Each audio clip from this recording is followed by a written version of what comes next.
Hi everyone, my name is Nina Melendez. I am the Virtual Content Specialist for the Multilingual Learners and English Language Learners for Math grades 9 through 12. Today we are going to be looking at Algebra 1, Week 24, Day 11, Intro to Quadratic Functions lesson. And we're going to focus specifically on using Desmos. So, you are going to be using Desmos specifically in the Explore part of this lesson. So you're first going to be working on the launch portion of your lesson, the introduction launch portion, and then you are going to move on to the Explore. For Desmos, you will have had to complete this Explore portion of the lesson in which you are looking at Elena and Diego's table, and you will refer back to it for your Desmos portion of this lesson.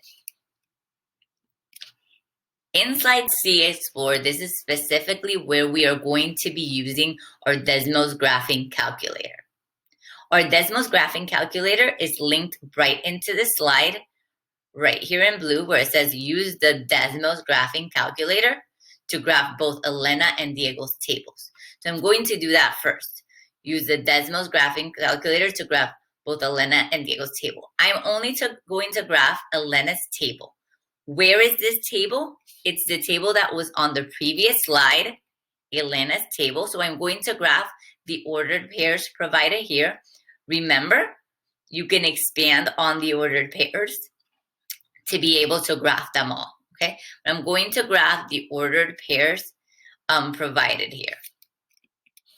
So I'm going to go ahead and click into Desmos graphing calculator. Now, when I go into Desmos, I'm going to see that it says log in or sign up. If you haven't done so already, I would suggest that you log in. Don't click sign up unless you do not use a Google platform at your school. This means you can click log in with either your DOE or your school Google email. I'm going to go ahead and log in and click log in with Google.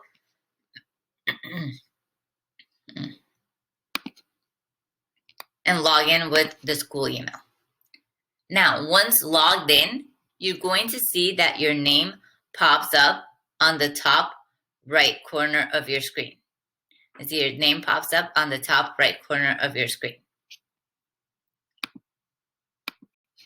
So once your name is there, you are able to go ahead and you're going to be able to save this work later on in the lesson.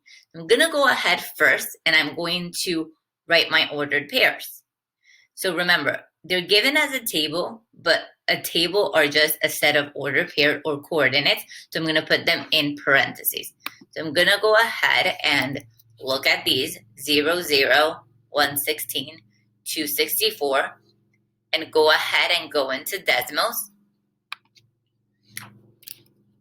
And in parentheses, put 0, 0, 116, and 264. Now, it's asking me if I want to label them. I would like to label them, so I'm going to ask for it to be labeled.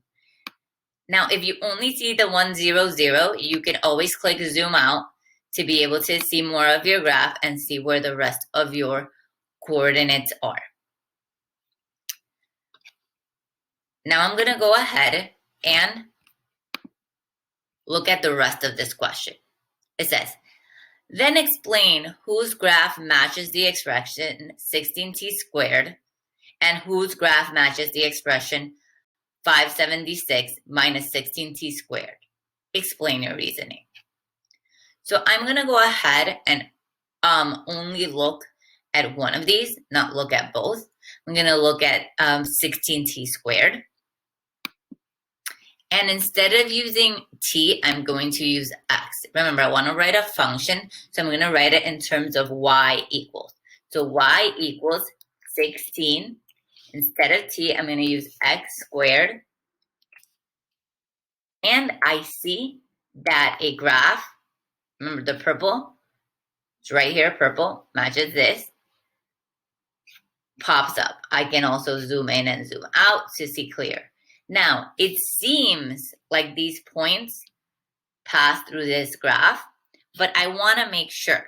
So really good thing about Desmos is that I could go ahead and click on this function and ask for a table to be generated. The way I do this is that I go to my edit list and I go down here and ask to convert to table. When I ask to convert to table, I will see that a table is generated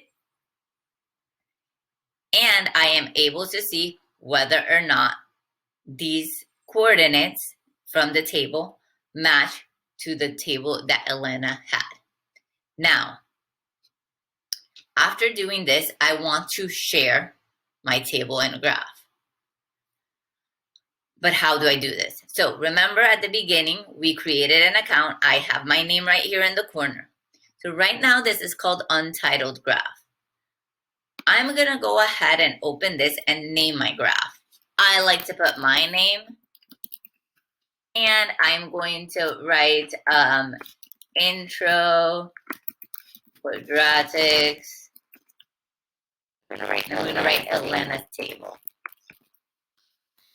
I know what part of the portion I can do then a separate one for Diego's table. And that way I can have them separate and analyze them separately.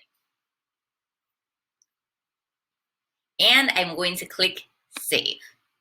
Once I have clicked save, anything I do here, let's say I delete a coordinate. For that to be deleted, I would have to click save again. Now, I don't want to do that. So I am just going to go ahead and write the coordinate. Click label. And I click save and make sure that it's saved. So if I want to share this graph as a link, because now I've created this link that lives on the internet, I'm going to go ahead and right next to my name, I have the share graph icon. I'm going to click the share graph icon and copy the share link that's provided there. Once I copy that share link, I could go into the lesson and I can actually just click into the slide and edit, paste, enter, and the link will be there. How does this help? So if I am your teacher and I want to look at this graph, all I have to do is go in here and it'll open up your specific graph. Open up your specific graph that you created with everything that you've saved in it. I can also go ahead and title it up here, Elena's table, okay? That way I know I'm referring to Elena's work, and that way when I need to compare Diego's work, I can do a second link for Diego. Now, if I need to screenshot this, each one of your devices screenshots differently. I'm going to show you how I can screenshot it on my device, but depending on the device you have, you could just screenshot directly with commands on your device. So let's say I have a Mac. I can click Command Shift 4 and screenshot a portion of my screen. And if I want to insert this into the lesson, all I have to do is click Insert, Image, and Upload from Computer. I'm going to insert my latest image, and I can modify the size to make it fit where I want it. And I can then share this I can share the graph this way with my teacher. Remember that you're doing this for Elena and for Diego's table. I would do it in two separate graphs. That way you can analyze them and explain. If it's better to do it in one, then just do it in one. I hope this has been helpful, and I will see you in a later lesson.